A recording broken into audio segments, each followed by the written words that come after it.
Hi friends welcome to our YouTube channel फिल्मी दुआने स्वागत करें मु आज ये वीडियो रे तो फ्रेंड्स 20 जून रे दुईटी Odia new upcoming movie world television premiere होबाक जाउछि आ आज रे वीडियो जानिबा से मूवी माने केबे वर्ल्ड टेलीविजन प्रीमियर होबो आ कोन रहछि। तो फ्रेंड्स आपन यदि हम चैनल को फर्स्ट टाइम विजिट करछन्ती ताले प्लीज चैनल सब्सक्राइब कर बेल आइकन प्रेस करंतु।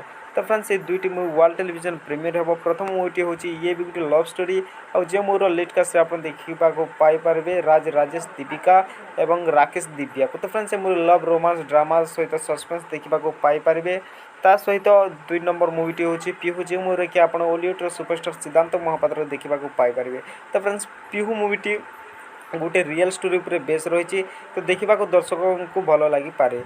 ता सहित ये मूवी मैंने ये भी गोटे लव स्टोरी 13 जून रे रिलीज कर प्रस्ताव रही है किंतु किसी कारण नथिले डेटा को घुंचाई दि जाइथिला।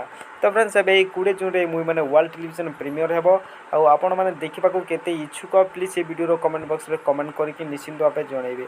तो फ्रेंड्स गुटे मूवी ये भी गोटे लव स्टोरी आपण तरंग चैनल रे देखिबा को पाई परिबे। ता सहित पीयू मूवीटी आपण जी सार्थक रे देखिबा को पाई परिबे। तो फ्रेंड्स ये किसी छोटो अपडेट आसो वीडियो भल लगे जब भल लाइक करूँ। आपको एमती इंटरेस्टिंग वीडियो देखा channel subscribe bell icon press निश्चिंत करूँ।